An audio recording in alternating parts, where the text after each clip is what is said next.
What's going on, guys? Welcome back. We're here at Xerix. This is my buddy Adam, a longtime friend. Gonna be working on his 350Z and getting that into Time Attack 2, so that's gonna be kind of cool. Well, yeah, for now. We're Time Attack for now. Got some other ideas for it later on. Yeah, you guys are gonna have to follow that. Stay tuned. Stay tuned for that. Yeah, exactly. Just for now, we're just gonna get him into Time Attack, get him some seat time, and just get him out there. And that's what we're also gonna try to do with my car, but that's just been a long project, as you guys have seen. So today what we're going to be doing is I'm going to be taking you guys back in and showing you guys some of the progress that we've made, a lot of the changes, and a lot of the final product of some of the cooling that we've done, along with some other goodies. We're going to be trying something a little out of the box that we haven't done or really seen before. So we're going to try it, and hopefully it works. If it doesn't, well, then we got to figure out how to do it right. So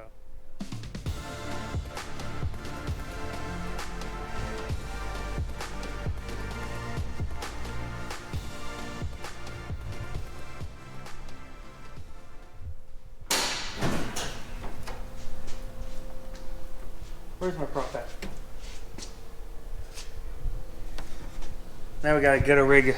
We got all this fanciness, but now we have to get a rig of hood prop. So as you guys can see, we got the turbo piping done, or the charge piping done, and the intercooler is all set up, ready to go. We just finally started or finished up the mock-up of the ducting and everything for the intercooler and the radiator. I'm gonna show you guys right now what we did with the radiator and everything. It's, a little different, it's a good V-mount setup. We kind of wanted to bring some of the taste from the RX-7s into the RX-8 and, kind of stay true to the whole V-mount setup. And we got a little bit of a twist going on with it. I'm going to show you guys that in a minute. You guys might have caught it in the beginning when we did the pan over, that there are no oil coolers in the typical RX-8 location. We're going to show you guys what we did a little differently.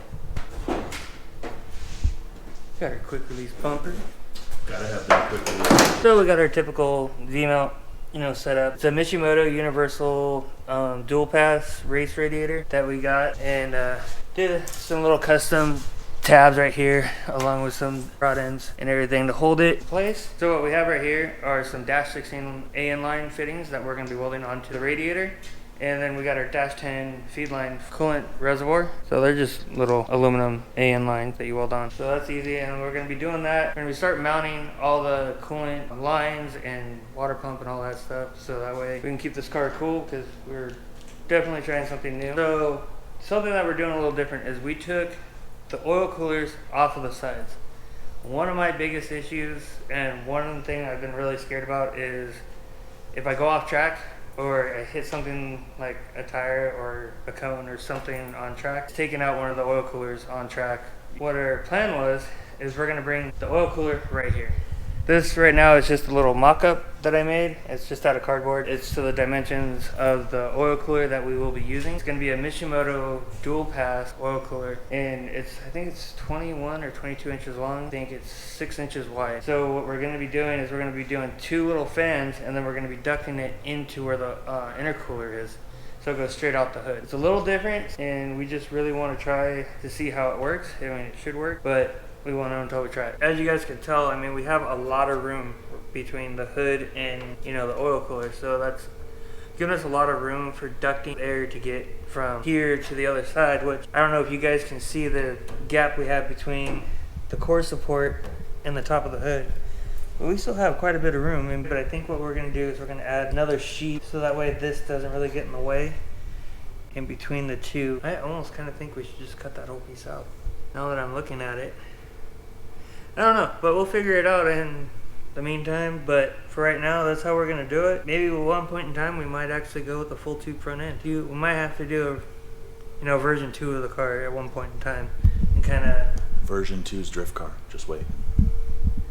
No, not drift car. Come on. No drift car.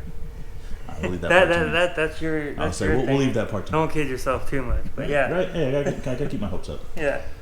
So, right now, that's how we're going to do it, and hopefully it works, and we don't have to really mess with it. It's going to be a little different, and something we're just going to have to test and figure it out if it works or not. Okay, so another thing with putting the oil coolers over into the center, we'll be able to eliminate these big openings, which create a lot of drag and a lot more high pressure into the fender well. So it'll reduce the high pressure and reduce drag, which is another good thing. And also that leaves us a little bit more room to some canards and stuff like that for, you know, when we start doing aero. And we're also going to be sealing up this area so that way we get less drag. And I mean, we're not really using this part anyway for any of the ducting, so it's not a big deal to get rid of.